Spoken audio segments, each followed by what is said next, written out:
నమస్కారం ఫ్రెండ్స్. గత కొన్ని రోజులుగా మన ఛానల్లో వీడియోస్ వేయకపోవడానికి కారణం నా ఆత్మ నిన్న 8:30 ప్రాంతంలో నా నుంచి వెళ్ళిపోయింది. నా ఆత్మ అంటే మా అమ్మ. జీవిత చరమాంకంలో తన కోరికలు మ్యాక్సిమం పెండింగ్లో పెట్టుకొని లాస్ట్ 3 రోజులు తాను కృష్ణుని అపాయింట్మెంట్ కోరేది. గత 10 రోజులుగా ప్రాణాలతో పోరాడి నిన్న మా అమ్మ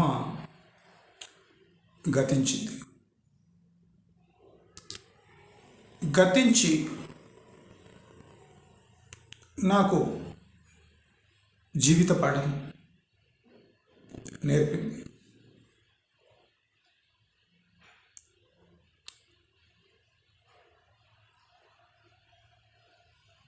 ఏడు మంది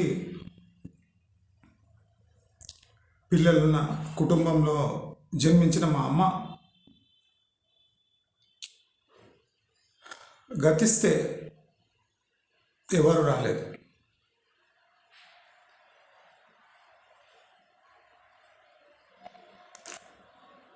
తన జీవితంలో చాలామందికి సహాయ సహకారాలు అందించిన మా అమ్మ గతిస్తే నేను నలుగురిని అద్దెకు తీసుకొని మా అమ్మని శ్మశాన వాటికలో దహనం చేయటం జరిగింది. ఈ ఇన్సిడెంట్ నన్ను ఆలోచింప చేసింది. నా దగ్గర 19,000 సబ్స్క్రైబర్స్ ఉన్నారు. అంటే బ్రెయిన్కి వాల్యూ ఉంది. శ్మశాన వాటికలో పట్టుమంటే 5 మంది లేరు. అంటే రిలేషన్షిప్కి వాల్యూ లేదు. 19,000 సబ్స్క్రైబర్లు ఉన్న ఒక యూట్యూబర్ తల్లి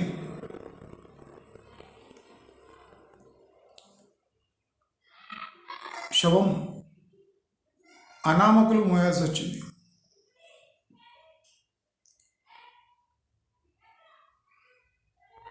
నేను మా తల్లి మరణాన్ని ముందే గమనించాను. ఆమెని గాంధీ హాస్పిటల్కి తరలిస్తే ట్రీట్మెంట్ ఇచ్చే డాక్టర్లను బాధపెట్టింది. వాళ్ళని ట్రీట్మెంట్ అందించనివ్వలేదు. నాకు బ్రతకడం ఇష్టం లేదు, మీరు నన్ను బతికించడానికి ఎందుకు ప్రయత్నిస్తున్నారు? ఇది మా అమ్మ రిజాల్వ్, అంటే పట్టుదల. తాను బతికేది ఇష్టం లేకపోతే ఏ డాక్టరు తనను బతికించే హక్కు లేదు అని స్పష్టంగా చెప్పింది. గత 3 రోజులుగా ఊపిరితో పోరాడుతూ కొన్ని ఆశ్చర్యకరమైన ఆత్మకు సంబంధించిన విషయాలు మా అమ్మ నాకు అర్థం చెప్పించింది.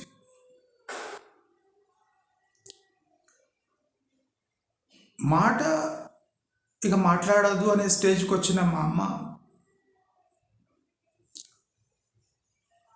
అంటే మాట పడిపోయింది, ఆ స్టేజ్లో ఉంది. దాదాపు 7 గంటల సమయంలో మొన్న నేను అటెండెంట్గా రూమ్లో ఉన్నా. నేను బయట నిలబడ్డా. గురువు అన్నం పెట్టవా అన్నది. ఆశ్చర్యపోయింది. మాట్లాడలేని స్థితిలో ఉన్న అమ్మ గురువు అన్నం పెట్టవా అన్నది. అలా 5 నిమిషాలు మాట్లాడింది అంతే. మళ్ళీ మూగబోయింది. అపాయింట్మెంట్ తీసుకో. ఎవరి దగ్గర అపాయింట్మెంట్ తీసుకోవాలని అడిగింది. కృష్ణుడి దగ్గర అపాయింట్మెంట్ తీసుకో, ఎమర్జెన్సీ ఉంది. కృష్ణుడి దగ్గర అపాయింట్మెంట్ తీసుకోవాలట, ఎమర్జెన్సీ ఉందట, అంత అర్జెంట్ ఉందన్నమాట. అంటే నేను పోవాలి అని అంత దృఢ సంకల్పంతో ఉంది. అంటే మనము అబ్జర్వ్ చేస్తే నా ఇష్టము ఆమె ఇష్టము ఏది ఎవరిని కాపాడలేదు. ఆమె పోవాలి అనుకున్న ఒక 4-5 రోజులు డిలే అయింది. నేను పోవద్దు అనుకొని డబ్బు ఖర్చు పెట్టిన ఆమె ప్రాణం ఆగలేదు. ఎట్టి పరిస్థితిలో ఏమి జరగాలనో అదే జరిగింది. మనకు గుళ్ళు గోపురాలు ఫంక్షన్స్ ఇవి అందించలేని అనుభూతి శ్మశాన వాటికలు అందిస్తున్నాయంటే ప్రాక్టికలీ మనం శ్మశాన వాటికలలోనే మన జీవితాలని వెతుక్కోవాలి. నాకు శ్మశాన వాటికలో తెలిసిన అవేర్నెస్ నా జీవితకాలంలో ఎప్పుడూ నాకు లభించలేదు. నిన్న 8:30కు గతించిన మా అమ్మ పొద్దున లేచేసరికి నాలో ఎంతో ఆత్మవిశ్వాసం పెంచింది. ఇక నీవు ఒక్కడివే జీవితం పోరాటం, నువ్వు ఒక్కడివే చేయాలి, ధైర్యంగా ఉండు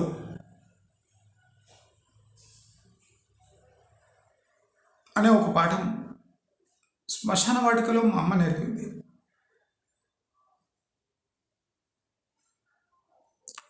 నేను ఎంత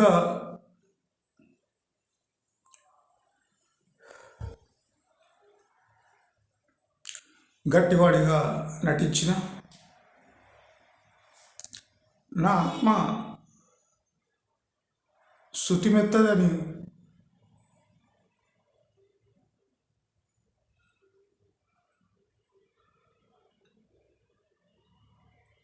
మా అమ్మ ప్రూవ్ చేసింది. అంటే నేను మనిషిని,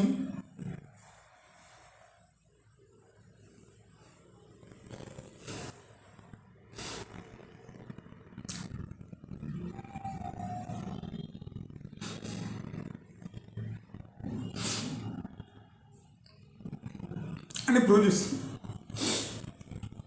కాబట్టి మనం జీవితంలో ఎంతో మంచి పనులు చేసిన, ఎంతమందికి సహాయం చేసినా మన ఎండ్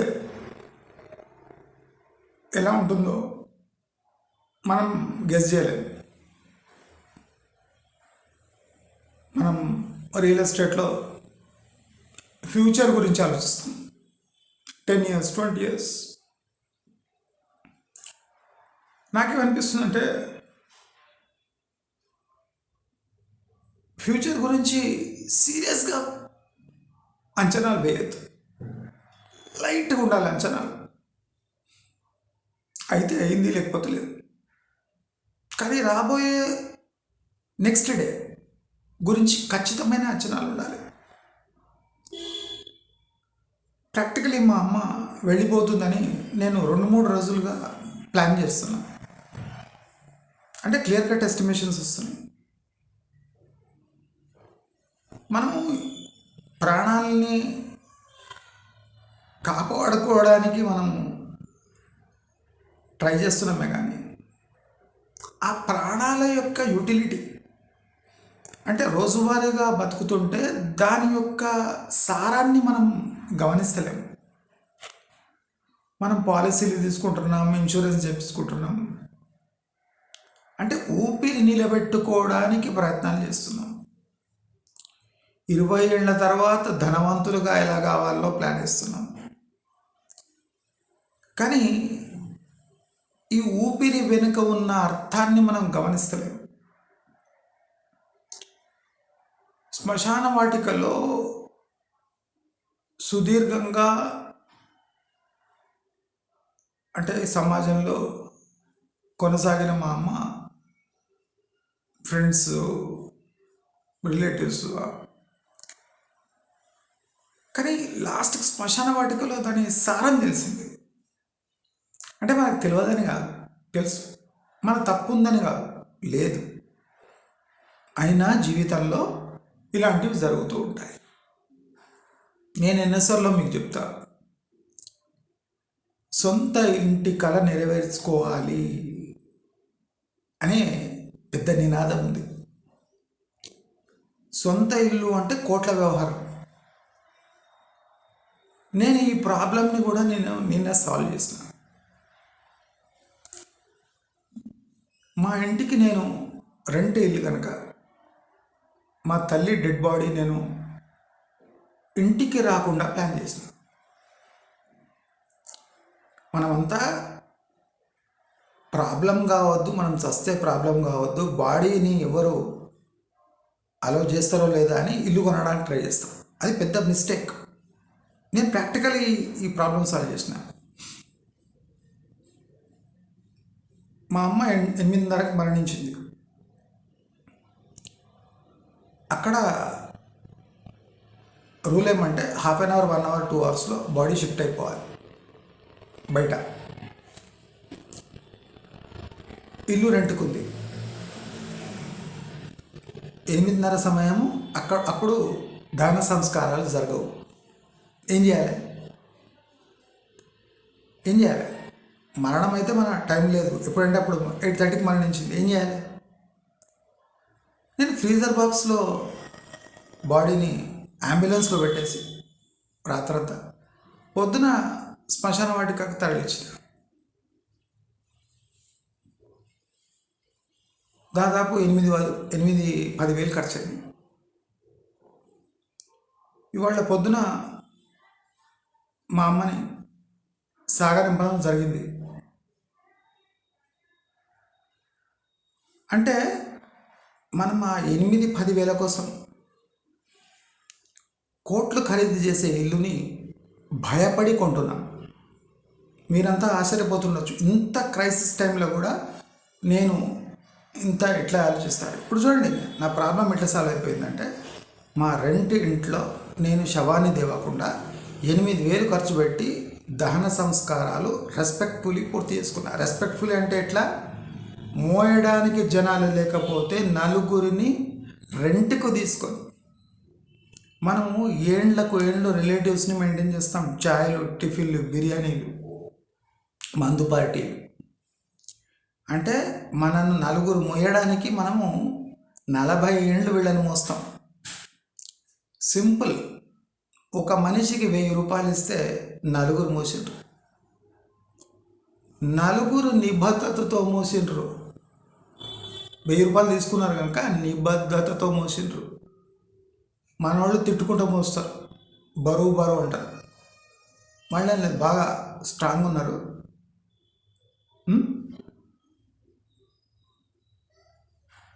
వాళ్ళ పని వాళ్ళు డ్యూటీ లాగా చేసిండ్రు. వాళ్ళకు కోపాలు లేవు, తాపాలు లేవు, మనస్పర్ధలు లేవు, కుళ్ళు కుతంత్రాలు లేవు. రోజువారీ కూలీలు వాళ్ళు. ఒక మనిషికి 1000 రూపాయలు. 4000లో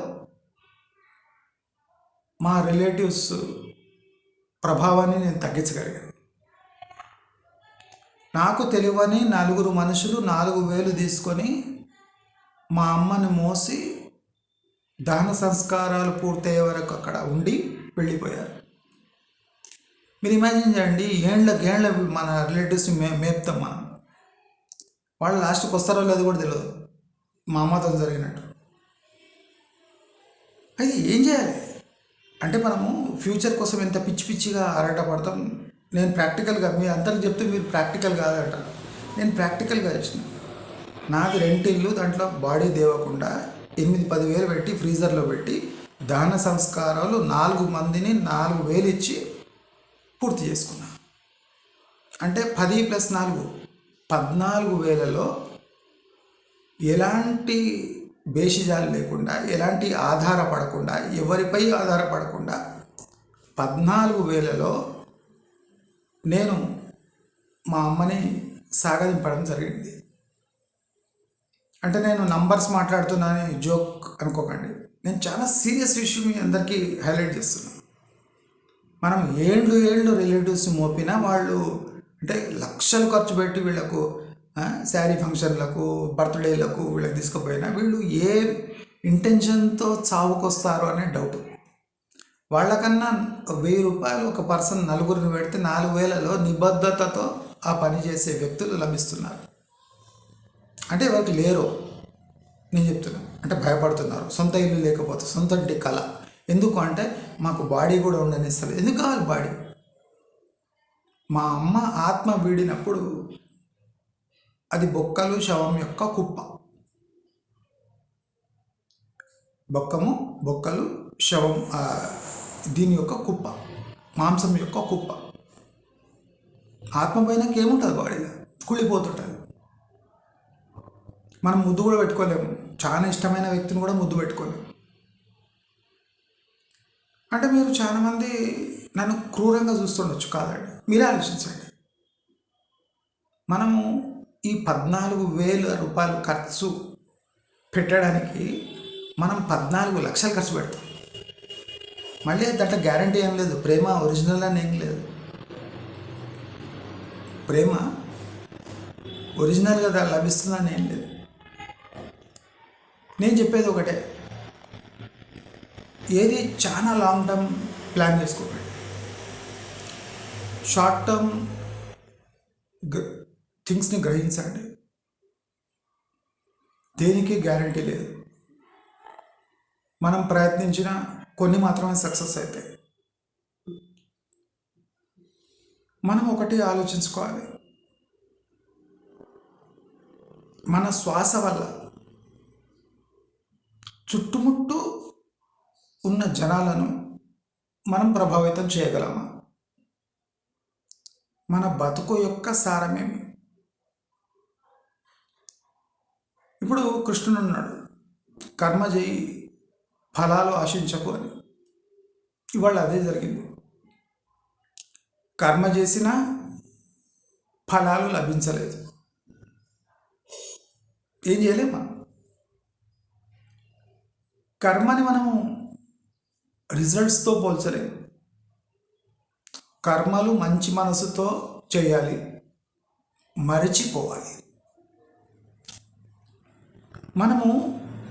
నేను ఒకటి గమనించిన, మీరు కూడా గమనించండి. మీరు వ్యక్తికి సహాయం చేయకండి.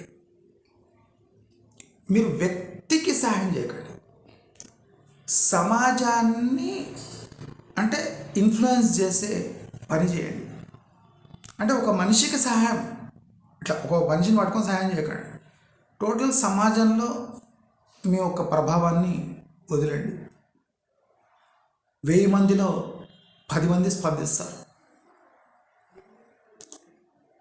ఇప్పుడు నేను వీడియో చేయకుంటే చాలామంది మెసేజ్ పెడుతున్నారు, ఏమైంది. మా రిలేటివ్స్ అంటే మా ముఖం 10-15 ఏళ్ళు చూస్తలేరు. నేను 1 వీక్ వీడియో వేయకుంటే ఎందుకు, ఎక్కడ పోయిండు, ఏమైపోయిండు అని మీరందరూ మీ ప్రేమ చూపిస్తున్నారు. కొంతమంది సంతోషం పడుతుండొచ్చు, వీడు పోయిండు అయింది పిడవైందని. లేదండి, ఈ ప్రాణం అంత ఈజీగా పోదు. ఎందుకంటే మా అమ్మ చెప్పింది, మనం మంచి కార్యాలు చేయాలి అంటే ప్రాణం గట్టిగా ఉండాలి. గట్టి మొండి ప్రయత్నం చేయాలంటే మన డిటర్మినేషన్ కూడా అంతే స్ట్రాంగ్గా ఉండాలని ఒక మెసేజ్ ఇచ్చిపోయింది. మా అమ్మ దహన సంస్కారాలు నాలో ఒక స్ఫూర్తిని నింపాయి. నేను చెప్పిన లెక్క 14,000లో జీవిత సారం తెలిసిపోయింది. 14,000 ఖర్చు పెడితే ఇవ్వడానికి అవసరం లేదు. మీరు ఇంకోటి గమనించండి, మనం అనుకుంటున్న చోటు యొక్క విలువ. నేనేం అబ్జర్వ్ చేసిన అంటే, గాంధీలో కండిషన్స్ బాగుండవు కానీ వ్యక్తులు మాత్రం చాలా మంచి ఉన్నారు, మంచి ట్రీట్మెంట్ అందించారు. సో మీరు ప్రైవేట్ హాస్పిటల్స్లో మంచి ట్రీట్మెంట్ లభిస్తుందని మీరు ఆశపడకండి.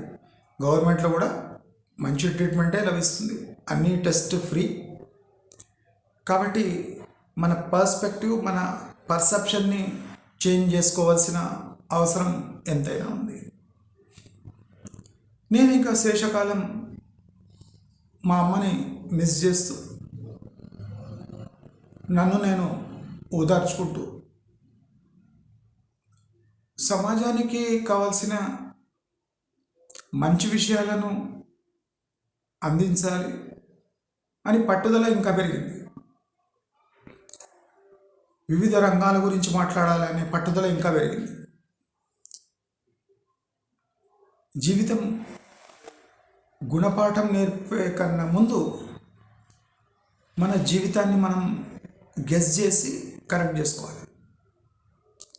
నాకు తెలుసు ఎవరు రారు అని. 8:30 ప్రాణం పోతే పొద్దున వరకు ఆ బాడీని ఏం చేయాలి? ఇల్లు లేకపోతే సొల్యూషన్ అంటే దీంట్లో బాధలేం లేవు. అరే నాకు ఇల్లు లేకపోయానే. ఒక శవాన్ని 6 గంటలు పెట్టడానికి మనం కోట్లేసి ఇల్లు కొనుక్కుంటాం. ఏమండి, ఓనర్ శవాన్ని ఉంచలేడు, అందుకోసం ఆత్మగౌరవం కోసం మేము ఒక ₹1,00,00,000 ఇల్లు కొంటున్నాం. ₹1,00,00,000 ఇల్లు అవసరం లేదు. 8-10 వేలు పెడితే ఫ్రీజర్ బాక్స్ విత్ అంబులెన్స్ అది 8-10 గంటలు నిలబడి మన కోసం. కాబట్టి మనలో ఉన్న ఆత్మగౌరవాన్ని, అవిశ్వాసాన్ని, పిరికితనాన్ని ఇవన్నీ ఆసరాగా చేసుకొని జనాలు కోట్లు దండుకుంటున్నారు. కాబట్టి మీరంతా నేను చెప్పిన ఫిలాసఫీ మీకు రాంగ్ అనిపిస్తుండొచ్చు, కమర్షియల్ అనిపిస్తుండొచ్చు. నేను అది చెప్పాను కదా, నా సగం ఆత్మ అక్కడనే ఇవాళ దహనం అయిపోయింది. అంటే ఇప్పుడు నేను సగమే బతుకున్నాను. ఈ సగం లైఫ్ని, నా సగం బాడీని అయినంత సమాజం అంటే ఇంప్రూవ్ కావడానికి, నా ఒక్క ఆలోచనలను సమాజంపై రుద్దడం కాకుండా సమాజాన్ని ఆలోచింపజేయడానికి ఖర్చు చేయాలి అని నేను డిసైడ్ అయినా. నా ఆత్మ సహకరిస్తే మరిన్ని మంచి వీడియోలు చేయాలని సంకల్పం ఉంది. మీ అందరు సహకారాలు నాకు లభిస్తాయని ఆశిస్తున్నాను. కానీ ఒకటి గుర్తుపెట్టుకోండి, శ్మశానాన్ని తక్కువ అంచనా వేయకండి. శ్మశానం జీవితంలో ఒక బుక్ లాంటిది, అంటే ఇండెక్స్ లాంటిది. మనం ఆ ఇండెక్స్లో చాలా అంటే బాగా గమనించామంటే లైఫ్ ఎట్లా మలుపు తిరుగుతుందో కనిపిస్తుంది. కాబట్టి మనం ఎక్కడెక్కడో ఎత్తుకోకుండా మన జీవితాన్ని పరిశీలించి అంచనా, ఈ అంచనా అనేది చాలా ముఖ్యం జీవితంలో. ఈ అంచనా కరెక్ట్ వేయగలిగామంటే జీవితం చాలా సాఫీగా జరిగిపోతుంది. ఈ అంచనా తప్పాము అంటే జీవితం సర్వనాశనం అవుతుంది. కాబట్టి మా అమ్మ నాకేమిచ్చిందో తిండి పెట్టిందో లేదో తెలియదు, కానీ నాలో ఆత్మవిశ్వాసానికి మూల కారణం మా అమ్మ. మా అమ్మ అంటే డిటర్మినేషన్ పరంగా నాకన్నా 10,000 రెట్లు గట్టి మనిషి. కాబట్టి దాంట్లో కొద్దిగా అంశం నాకు వచ్చింది అంటే తప్పేం లేదు. నేను రుణపడి ఉంటాను, ఉండాలి కూడా. మా అమ్మ ఆత్మశాంతించాలి, మా అమ్మ స్వర్గానికి చేరాలి అనే ఆశలు ఏమి లేవు. ఆమె బుక్లో ఏం రాసిందో మనకు తెలియదు. మనం ఇక్కడ కర్మకాండాలు చేసి తీసుకుపోయి వారణాసిలో కలిపి అక్కడ కలిపి ఎక్కడ కలిపినా ఆమె బుక్లో ఏ పనిష్మెంట్ ఉందో ఏ మంచి ఉందో మనకు తెలియదు. కాబట్టి బతికున్న మనం మన జీవితాన్ని ఎలా మార్చుకోగలము, పిండ ప్రదానాలు చేసి వాళ్ళ జీవితాలను స్వర్గం వైపు నెట్టించే కన్నా 10 మంది జీవితాలు స్వర్గం లాగా అనుభూతి బతుకున్నప్పుడే చేయడం చాలా ముఖ్యమని మా అమ్మ చెప్పింది. అంటే చచ్చినాక స్వర్గానికి పంపించే కన్నా జనాలను బతుకున్నప్పుడే స్వర్గం చూపించే ఏదైనా మంచి పనులు చేయి బాబు అని మా అమ్మ చాలాసార్లు నాకు హితవు ఇచ్చింది. కనుక నేను ఈ ఛానల్ ద్వారా మీ అందరికీ సుపరిచితం. కాబట్టి రాబోయే రోజుల్లో నా ఆత్మ సహకరిస్తే తప్పకుండా మంచి వీడియోస్ ఇస్తానని మీ అందరికీ చెప్తూ నమస్కారం.